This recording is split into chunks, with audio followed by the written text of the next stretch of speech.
de ti, eu cuido de ti, eu cuido de ti, eu cuido de ti. Obrigado, Pai.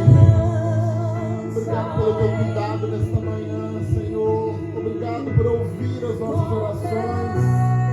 Obrigado, Senhor, porque nós estamos vivendo um processo e nós queremos aprender mais de Ti, a ser cuidado por Ti, Pai. Oh, Deus, como foi falado aqui, às vezes a gente chega num extremo de cansaço, de desânimo, mas o Senhor está cuidando de cada detalhe. O Senhor está nos exortando, o Senhor está nos edificando, o Senhor está nos consolando. Oh, Pai, e nós estamos aqui em agradecimento, Pai. Obrigado por Tua presença, obrigado pelo Teu Espírito Santo presente neste lugar que toma as nossas vidas nessa manhã. Obrigado, Deus.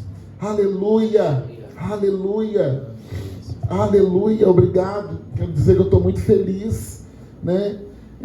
Hoje tem uma visita ilustre aqui, né? Do meu irmão, que a gente ora, né? Pela nossa família. Quero dizer que isso é muito importante, né? Para mim, muito importante para a nossa família e muito importante para nós aqui também, tá? Eu queria pedir a Camila e o Lázaro para que desse um abraço na Patrícia e no Gilberto, que está ali nos visitando hoje, vai ficar para sempre em nome de Jesus, porque Deus é bom e cuida de cada detalhe, né? Aleluia, obrigado, Deus, obrigado, Senhor.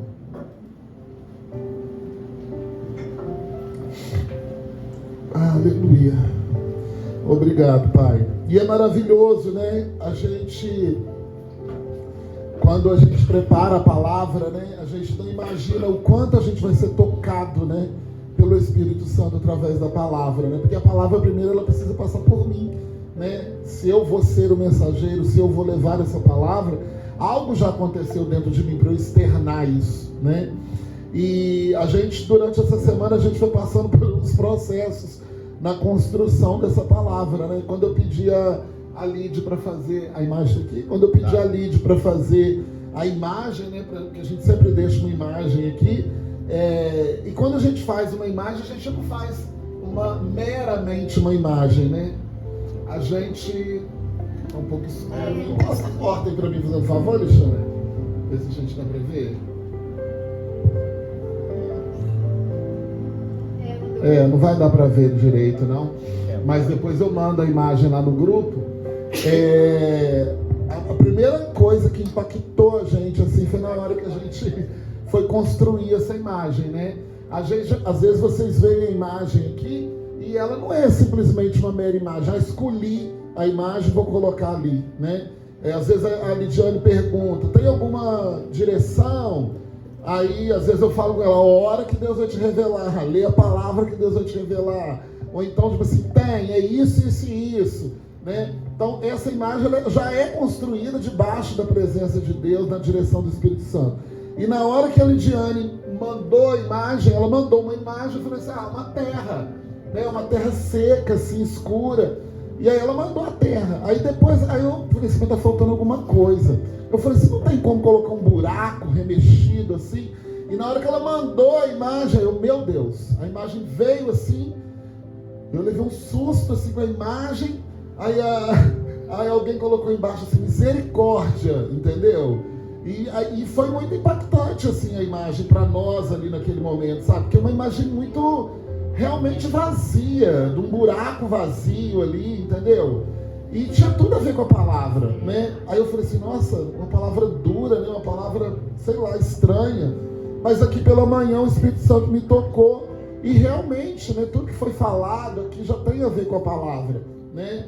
Porque, na verdade, é o cuidado de Deus, né, com a vida da gente, né? E eu quero diante de vocês pedir perdão, né, por não estar à altura de Deus, né? Não estar à altura do que Deus confiou, não estar à altura do que Deus entregou para a mão da gente, reconhecer o quanto falho, né, a gente é diante de Deus, né? E aí hoje pela manhã eu entendi o porquê que a imagem tocou tanto, me chocou tanto ou nos chocou tanto, né?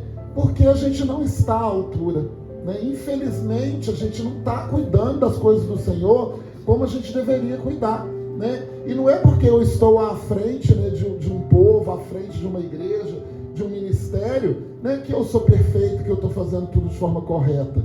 Não, né? E o Senhor está mostrando para a gente que não, né? Você não está à altura, você não está fazendo o que tem que fazer, você não está obedecendo do jeito que tem que fazer, né? E aí eu preciso do quê? Dessa intimidade, né, com o Senhor, de quando o Pai chama a atenção da gente, a gente ficar até chateado ali no momento quando o Pai chama a atenção, mas depois entender que Ele sempre vai estar certo, né? Deus sempre está certo, né? E o melhor disso tudo é ouvir a Deus. Mas como a gente ouve a Deus? Deus usa pessoas, né? Eu tenho falado nas nossas reuniões que o pastor Júnior, que é o nosso pastor, muitas vezes ele falava de coisas que eu não gostava quando ele falava. Ele chamava atenção e eu não gostava. Eu ficava achando, eu não quero esse homem como meu pai, não. Eu falava com a Micheline isso, né? Hoje eu entendo o quanto eu precisava desse pai, o quanto eu precisava desse lugar seguro, né? O quanto eu precisava dessa pessoa para chamar a atenção, né? O Espírito Santo, né? O propósito do Espírito Santo é o quê? Exortar, consolar e edificar a nossa vida, né? E quando o Senhor edifica, né, a nossa vida, é através da exortação, né? Para que haja o consolo, né? E hoje o Senhor, o Espírito Santo, vai estar fazendo isso aqui, né? Como está escrito ali na imagem, né? Nós vamos falar sobre a multiplicação dos talentos, que está lá em Mateus 25, do 14 ao 30. É uma palavra bem conhecida, né? Que a gente já sabe, que a gente já conhece, né? Que é sobre os talentos, né? Mas eu quero trazer aqui hoje um significado, que é justamente esse, né? Que a gente possa estar se perguntando: será que realmente eu estou usando os dons e talentos que Deus me deu para honrar esse Deus, né? Para falar desse Deus? Será que as pessoas realmente estão vendo Deus em nós, né? Então nós precisamos, né, olhar para essa palavra hoje de uma forma diferente. Ela é uma palavra dura, se a gente for reparar, né? Ela é uma palavra dura, mas o Senhor, Ele quer nos ensinar, Ele quer nos trazer esse ensino, né? E é muito importante que a gente entenda aqui que o contexto dessa palavra, né, ela é uma palavra totalmente escatológica. O que é uma palavra escatológica? Quando fala de escatologia, é porque está falando nos fins dos tempos. Escatologia significa o estudo dos fins dos tempos. Muitos teólogos, muitos pastores, mestres, né, eles estudam sobre como será, né, o fim do tempo, como que vai acabar esse mundo, como que Jesus vai voltar, né? Tem muitos estudos sobre isso, né? E aqui Jesus já começa a explicar e a ensinar sobre isso, né? E o que ele fala aqui, né? Ele começa, primeiro ele fala da parábola das virgens, né? Quem não conhece a parábola das virgens, é como se fosse um alerta, né? O rei está ali dentro do palácio, né? E 10 virgens se preparam para entrar para o palácio, para a vida ali do rei, né? E aí o que acontece? Só que 5 se prepararam muito, né? Pegaram o azeite, encheram, porque as lamparinas tinham que ficar acesas, e antigamente se acendia lamparina com azeite, né? Então 5 pegaram e preencheram ali suas lamparinas, mas 5 deram bobeira e não fez isso. E na hora que o rei chamou para entrar, as lamparinas delas já estavam acabando, ali o azeite delas já estavam acabando. E elas queriam lá voltar para buscar o azeite, foram, mas quando voltaram, a porta já estava fechada, né? E aí, nos estudos, a gente entende, né, que a gente pode até viver a nossa vida do jeito que a gente quer viver, fazendo o que a gente quer fazer, vivendo as nossas vontades, as nossas alegrias. Mas quando Jesus voltar, se a gente não estiver preparado, a porta vai estar fechada, né?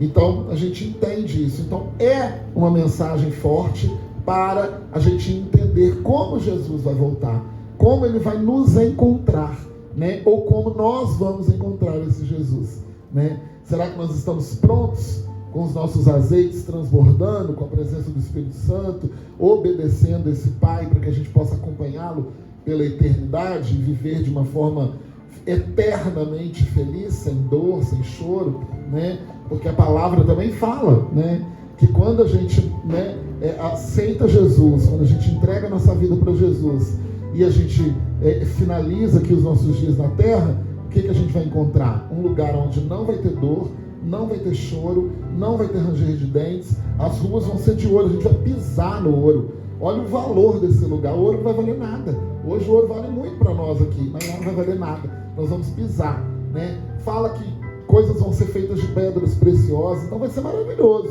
viver nessa eternidade. Então, Jesus começa aqui preparando e falando sobre isso, né?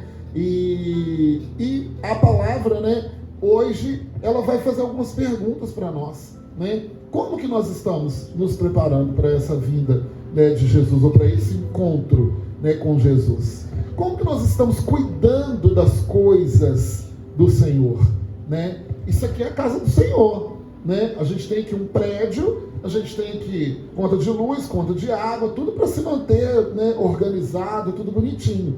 Isso aqui é um ambiente que nós precisamos zelar e cuidar, como a gente zela e cuida da casa da gente, cuida da casa do Senhor. Ah, a igreja é do Anísio? Não, a igreja não é do Anísio, a igreja é do Senhor, né? Por isso que eu falei, nós estamos aqui vivendo esse tempo nesse papel, né? Como que nós estamos cuidando das coisas do Pai, né? O que são as coisas do Pai, gente? As coisas do Pai é o que Ele deixou para a gente fazer. Ide por todo mundo, pregai o Evangelho e batizai em nome do Pai, do Filho e do Espírito Santo, né? Eu estou indo pregar o Evangelho, eu estou indo falar, eu estou sendo testemunha desse Evangelho, né? Eu estou me tornando parecido com Cristo, né? Cada vez mais aprendendo, crescendo, né? Caminhando na presença de Deus, né? Como que eu estou administrando tudo isso, né? Como é que eu lido com meu irmão? Como é que eu lido na minha casa? Como é que eu lido na escola, no meu trabalho, nas minhas finanças? Será que realmente eu estou cumprindo tudo aquilo que o Senhor deixou, né? Porque, como eu sempre falo, a Bíblia ela é um manual de vida. Tudo que nós precisarmos na Bíblia tem até boas maneiras, né? Eu costumo dizer que aqui na Bíblia tem uma coisa que eu aprendi, né, que eu ficava muito irritada, que quando eu ia para os lugares e eu ia com fome, né, no aniversário, numa festa, eu chegava doido, querendo comer tudo, igual um Tasmania ali, e tal. E quando eu vi na Bíblia falando para a gente comer antes de sair de casa, para não passar vergonha ou fazer vergonha, eu falei, gente, até isso a Bíblia tem, meu Deus. E hoje, normalmente, quando eu já vou para um lugar, eu como antes, porque eu não sei se aquilo vai demorar, se vai estar do meu jeito, se não vai. Então eu já dou uma esquentadinha ali em casa, como um pouquinho, ou seja, bíblico, né? Senão, as pessoas me viam e falam assim, nossa, ela está passando fome, porque está comendo um doido. Quantas vezes eu já ouvi isso, né? Então, a Bíblia, ela vai ensinando ali todos os detalhes da vida da gente. Como a gente ser educado, como a gente ser gentil, como a gente ser humilde, né? Só que para isso nós vamos precisar olhar para nós, né? É tudo sobre nós, né? É tudo sobre mim, é sobre eu, né? Então eu preciso, né, ouvir a palavra, ler a palavra, entender a palavra e trazer isso para a minha vida. Não é transferir para o outro. Ah, mas o fulano é assim. Ah, mas você... Não. É sobre você. Você precisa estar transformado. Eu preciso estar transformado para que outras pessoas sejam transformadas. Eu falei no último discipulado que a gente não precisa fazer nada, não precisa falar nada. O nosso comportamento, a nossa atitude vai demonstrar isso. E quem convence é o Espírito Santo, né? Eu estava até brincando com a Maria lá, que alguém falou, mas quem que convenceu o William de parar de beber, de estar na igreja e tal? Aí ficou assim, a Maria virou, foi eu. Eu falei, olha, o Espírito Santo aqui presente, porque nós, como ser humano, a gente não tem condição de convencer ninguém. Mas ela, na ingenuidade dela de criança, né, e realmente foi através da vida dela, né, que ele conseguiu, né, está conseguindo viver os propósitos do Senhor. Ela, foi eu. Eu falei, Maria, você não é o Espírito Santo. mas o Espírito Santo te usa, né? Mas foi muito interessante ela pensar desse jeito, ela já ter consciência do que Deus chamou ela para ser usada, né? E ela é uma menina usada, né? Então isso é maravilhoso quando a gente percebe nosso chamado, né? O que a gente pode fazer através da nossa vida, entregando a nossa vida, vivendo da forma que o Senhor quer que a gente viva, né? E a gente está falando de multiplicação. Por que a gente está falando de multiplicação, gente? Porque Deus está falando isso conosco. Deus está tratando isso conosco, né? Como multiplicar, como crescer, né? De uma forma saudável, com uma base, com uma estrutura, para quando a gente sair desse lugar, para quando a gente tiver com, sei lá, o triplo, o quádruplo de gente, como que a gente vai se sustentar?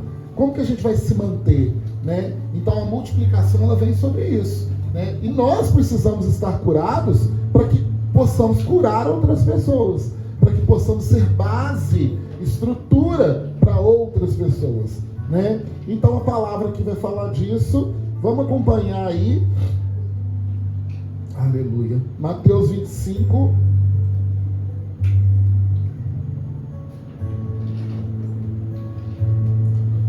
Mateus 25, 14, que diz: e também será como um homem que ao sair de viagem chamou os seus servos e confiou-lhes os seus bens. Um deu 5 talentos, a outro 2 e outro 1, a cada um de acordo com a sua capacidade. Em seguida partiu de viagem. Guardem isso aqui, a cada um de acordo com a sua capacidade. 16. O que havia recebido 5 talentos saiu imediatamente, aplicou-os e ganhou mais 5. Também o que tinha 2 talentos ganhou mais 2. Mas o que tinha recebido 1 talento saiu, cavou um buraco no chão e escondeu o dinheiro do seu senhor. Depois de muito tempo, o senhor daqueles servos voltou e acertou contas com eles. Guarda isso aqui também. Depois de muito tempo, o Senhor voltou. O que tinha recebido 5 talentos, trouxe os 5 talentos e disse: o Senhor me confiou os 5 talentos, veja, eu ganhei mais 5, multiplicou. O Senhor respondeu: muito bem, servo bom e fiel, você foi fiel ao pouco, eu porei sobre o muito. Venha e participe da alegria do seu Senhor. Veio também o que tinha recebido 2 talentos e disse: o Senhor me confiou 2 talentos, veja, eu ganhei mais 2. O Senhor respondeu: muito bem, servo bom e fiel, você foi fiel ao pouco, eu porei sobre o muito. Venha e participe da alegria do Senhor. Participe da alegria de quem? Do Senhor. Quando a gente faz, quando a gente obedece, quando a gente cumpre o que o Senhor quer, a gente participa da alegria do Senhor. Por fim veio o que tinha recebido 1 talento e disse: eu sabia que o Senhor é um homem severo, que colhe onde não plantou e junta onde não semeou. Por isso tive medo. Guardem isso, tive medo. Saí e escondi o seu talento no chão. Veja, aqui está o que lhe pertence. O Senhor respondeu: servo mau e negligente. Você sabia que eu colho onde não plantei, junto onde não semeei? Então, você devia ter confiado meu dinheiro aos banqueiros, para que quando eu voltasse, o recebesse de volta com juros. Tirem o talento dele e entreguem-no ao que tem 10. Pois a quem tem, mais será dado, e terá em grande quantidade. Mas a quem não tem, até o que tem, lhe será tirado. Gente, isso aqui é Jesus falando, é Jesus contando essa parábola, tá? E lancem fora o servo inútil nas trevas, onde haverá choro e ranger de dentes. Então, é uma palavra dura, né? Mas, e muitas vezes a gente não se atenta para isso. A gente se atenta só nos talentos, né? Eu multiplico, eu trabalho bem com dinheiro, eu faço o que Deus faz. E muitas vezes a gente não olha, né? Não se atenta ao que Deus está chamando a atenção aqui.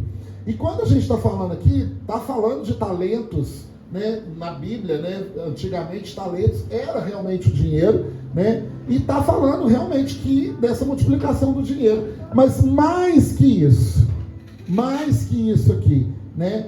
O Senhor está falando, o Senhor está dando a direção aqui e ensinando que não é sobre dinheiro propriamente dito, mas é como você administra, né? Aonde está seu coração no cuidado com esse dinheiro? Aonde está a sua obediência no cuidado com o dinheiro, né? Então é muito mais do que lidar com dinheiro ou administrar bem. É onde está o nosso coração, é o que a gente aprendeu, como nós aprendemos e como nós estamos obedecendo, né? E também não é sobre a quantidade de um ter dado 10 e o outro ter dado um só, né? O que o Senhor quer saber é se você com 10 ou com 1 está com o coração voltado para o Senhor, né? Porque eu conheço muita gente que ganha um salário e vive maravilhosamente bem, porque o Senhor sustenta. E eu conheço gente que ganha 30 salários e vive uma vida totalmente descompensada, desequilibrada, infeliz e querendo cada vez mais e nunca vai conseguir, porque não tem o Senhor ali, não obedece os princípios de Deus e vai viver insatisfeito, vai viver infeliz, né? Sem ter o contentamento que vem da palavra de Deus, né? Então, começando aqui, né, a primeira coisa que me chama a atenção aqui é no versículo 15, né, que fala: eles deu o dinheiro de acordo com a capacidade de cada um. O Senhor, ele não vai te dar o que você não consegue fazer. O Senhor não vai te dar o que você não consegue carregar, né? Eu sei que eu não tenho ritmo, eu sei que eu não tenho voz, eu sei, e ainda mais, eu sei que se eu estudar e treinar eu consigo fazer, mas não é uma coisa que o Senhor me entregou. Falou: você foi chamado para ser um levita, você foi chamado para louvar a Deus, você foi chamado para falar da palavra de Deus em forma de canção, você foi chamado para curar pessoas quando você abre a sua boca para louvar. Eu não fui chamado para isso, apesar de saber que se eu estudar e treinar, eu consigo fazer mais ou menos, ou até fazer de forma muito bem feita. Se tiver treino, estudo, preparação, um belo coach, eu consigo, né? Mas o Senhor não me chamou para isso. Então, o Senhor, ele não vai te chamar para algo que você não é capaz de fazer, né? E Ele trabalha a nossa capacidade, Ele molda, né, o nosso caráter. Então, quem capacita é o Senhor, né? E aí, né, a gente vai ter que ouvir a voz do Senhor, ter intimidade com o Senhor, obedecer o Senhor, para saber que é Ele que está capacitando para fazer, né? Quantos homens da Bíblia, né, foi chamado ali e acharam que não era capaz? Moisés mesmo, como o Michelin falou aqui, que era um grande líder, quando Deus falou com ele, ele falou: eu não sei falar. É ele: mas eu te capacito não para falar, eu te capacito para libertar o povo. E falar, você deixa que eu dou meu jeito. Pois Arão para falar por ele, né? Então, na nossa vida é assim que funciona também, né? Então, eu e a Micheline, eu acabo falando um pouco mais, a Micheline um pouco menos, né? Eu acabo cuidando um pouco mais, a Micheline ouvindo um pouco mais, sendo mais certeira. Então, a gente se completa ali, né? Mas para até entender isso, até observar que a nossa capacidade que Deus deu foi isso, é um processo, né? Mas nós estamos aqui obedecendo e vivendo o processo. Quem dá a direção é o Senhor. Essa é a capacidade, né, que Ele nos dá, de saber para onde a gente vai passar, qual caminho que a gente vai ter que trilhar, né? Que por mais que difícil que esteja, Ele está ali nos capacitando, né? Tem vezes que a gente acha que a gente vai parar, que vai morrer no meio do caminho ali, de fraqueza mental, espiritual, física, mas o Senhor fala, né? Eu te fortaleço, eu cuido, né? Eu te dou força, eu te capacito, né? Quando a gente vê lá os discípulos na rede, né? Quando Pedro volta a pescar, Deus já tinha falado com ele: você não vai ser um pescador de peixes, né? Você vai pescar gente, você vai pescar pessoas. Esse é o seu chamado. Mas quando Jesus morre, né, e fica ali na cruz por eles acabam esquecendo o que ele foi chamado e volta a pescar. E eles não pescam nada.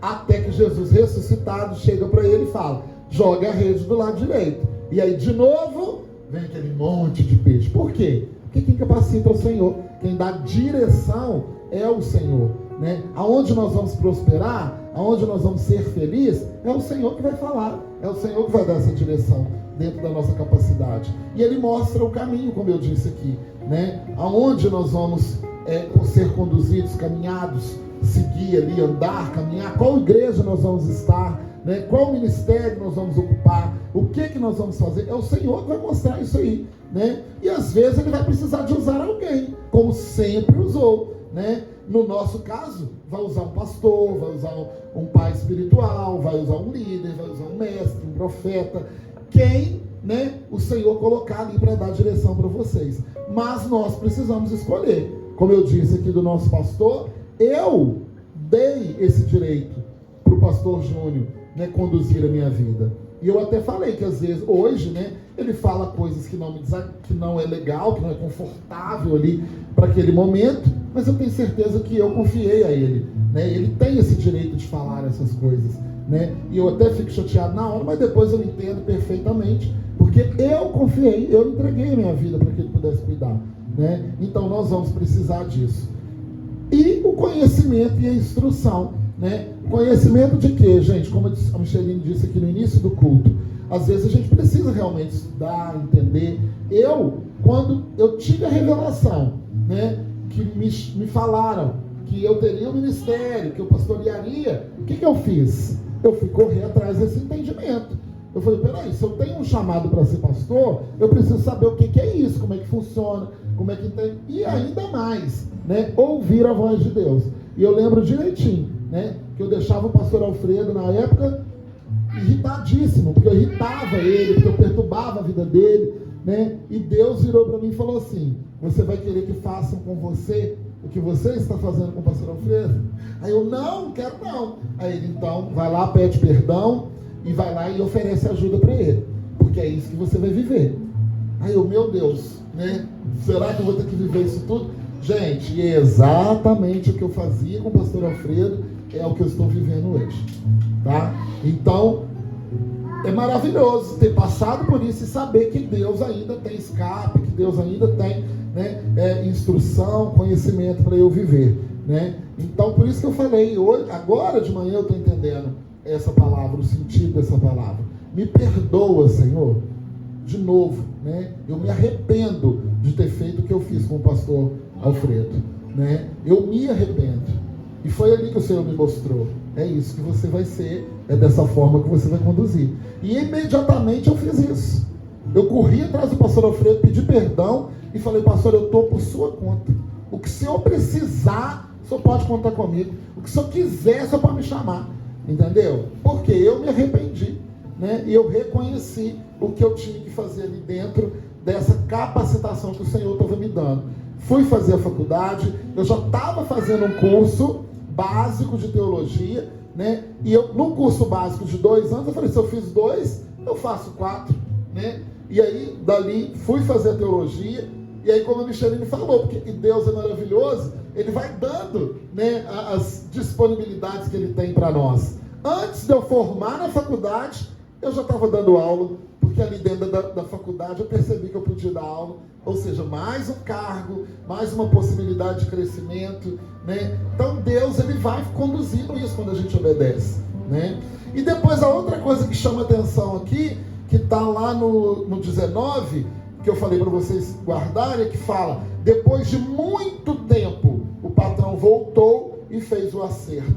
Meus amados, nós não sabemos quanto tempo a gente vai ter, tá? Como a Micheline também falou, pode ser que para uns Jesus volte amanhã, pode ser que para outros demore, ou para outros que vão encontrar com Jesus em algum outro lugar, a gente não sabe, né? A gente vê o que a palavra fala, né? A gente tenta entender, estudar aquilo que a palavra fala, para que hoje a gente possa ter uma vida direcionada e voltada para o Senhor de uma forma íntegra, constante, equilibrada, verdadeira, né? Para que se eu bater a cabeça e tropeçar, vou viver lá na eternidade com o Senhor, sem choro, sem dor, sem nada.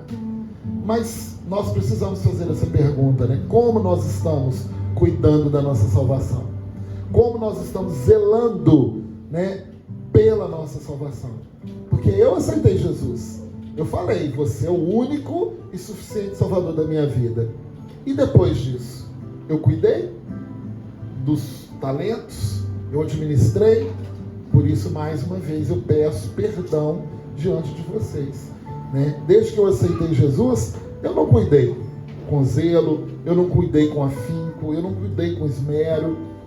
Eu fui tateando, né? E hoje eu estou aqui me arrependendo, né? E dizendo para o Senhor, Senhor, eu quero cuidar das coisas do Senhor, eu quero ter capacidade, eu quero que o Senhor me capacite, eu quero que o Senhor me fala, me direciona, me mostre o caminho, né? E esse tempo aqui, a gente sabe que o Senhor é dono do tempo.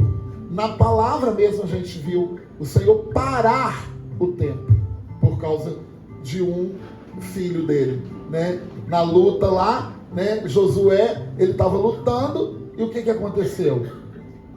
Josué pediu ao Senhor que não tinha como mais eles ganharem aquela batalha. E o Senhor parou. Gente, isso é tão grave, é tão sério, que até hoje cientistas estudam dizendo que tem um problema aí no nosso tempo, aí, um déficit, um aumento, uma aceleração, eu não sei o que. Por quê? Lógico que eles não falam, né, por causa da Bíblia, porque Deus fez. Eles não vão falar isso, porque os cientistas, na maioria das vezes, eles não acreditam em Deus. Mas isso está relacionado com esse momento que o Senhor parou o tempo. E quando ele parou o tempo, deu tempo de Josué ganhar a batalha. O Senhor para o tempo por causa de você. O Senhor para o tempo por causa da sua vida. O Senhor quer parar o tempo por causa da sua salvação. Para que eu possa rever os meus conceitos. Para que eu possa me arrepender. Para que eu possa falar com o Senhor, Senhor, me perdoa. Para o tempo mais uma vez. Eu perdi esse tempo, né? Como diz o pastor Júnior, uma das palavras que nos doeu, né? Vocês estão retardados. Aí eu credo, que é isso? Né? Retardado em que sentido? Nós estamos retardando o tempo. Porque a gente não está fazendo o que tinha que fazer. A gente não está tendo a fé que tinha que ter. A gente não está acelerando, a gente não está caminhando, a gente não está andando. A gente está ficando retardado. A gente está ficando para trás. É bom ouvir isso? Não foi bom. Mas eu entendi. E hoje eu me corrijo o tempo todo para eu não ficar retardado, para eu não ficar atrasado no tempo. Porque existem pessoas dependendo do seu sim, dependendo do seu tempo para serem salvas. E às vezes eu falo, né? Mas que saco, vou ter que ficar ligando de novo, vou ter que ficar falando de novo, vou ter que ficar chamando de novo, gastando o meu tempo. É isso que o Senhor quer, que a gente gaste o nosso tempo, porque Ele gasta tempo com a gente. E tem pessoas esperando a gente, tem pessoas dependendo da gente, da nossa correção, do nosso conserto, do nosso arrependimento, para que outras pessoas sejam salvas. Tem pessoas dependendo de uma voz aqui para ser curada, tem pessoas dependendo de alguém para pregar, tem pessoas dependendo de alguém para discipular. E que seja uma pessoa. É o que a gente falou aqui. A palavra está dando a diferença aqui de 10 e de 1. Mas ele não está dizendo que é sobre quem tem 10, é sobre quem tem 1. Não. É sobre quem está fazendo. É quem está dedicando o tempo para 10 ou para 1. Desanima? Claro que desanima. Você faz uma pregação, você ora, você jejua. Aí você chega aqui e tem 2 pessoas. Mas o Senhor quer saber o seu coração, se você está fazendo o mesmo, da mesma forma para 2 ou para 100.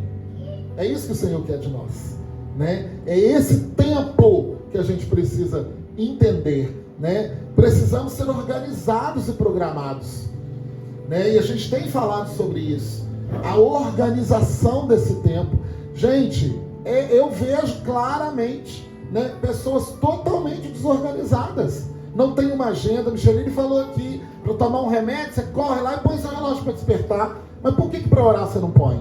Por que para jejuar você não põe? Por que para umas coisas a gente faz tudo bonitinho, direitinho, e para outras não? Né? Eu tenho falado, o Senhor quer a gente plenamente, inteiramente, integralmente. Né? Jesus, ele está em todos os lugares, em todo o tempo. Eu não sou crente só aqui domingo, na igreja, né? A gente prega aqui uma igreja relacional, por quê?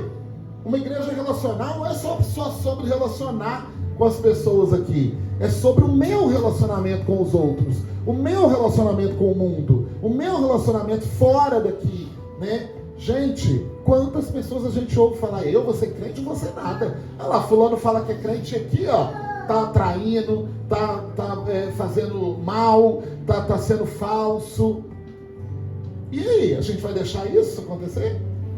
Ou a gente vai usar o nosso tempo para se organizar e para mostrar quem verdadeiramente nós somos?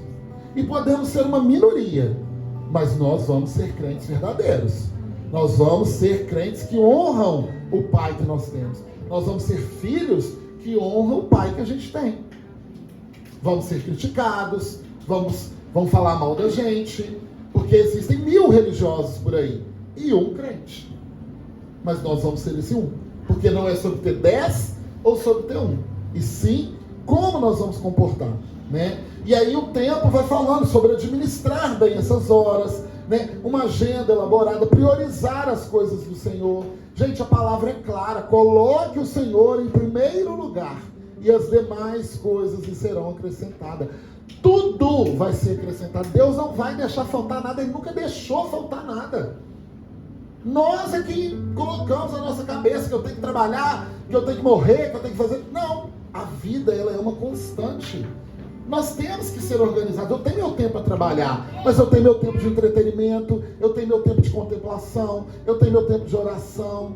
Nós precisamos de uma agenda organizada, senão a gente vai morrer enlouquecidos. Porque o mundo quer isso da gente.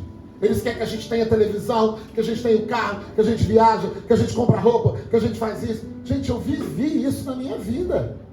Quase que minha vida inteira vivendo para os outros. Tem que ter um carro. Era assim o tempo todo. Você não pode andar com esse carro, porque senão as pessoas vão ver e vão achar o quê? E aí eu me matava, me endividava, sei lá, quantas vezes. Por quê? Porque eu tinha que ter um carro que as pessoas falavam que eu tinha que ter. Que eu tinha que viajar para onde as pessoas falavam que eu tinha que viajar. Eu vivi para as pessoas.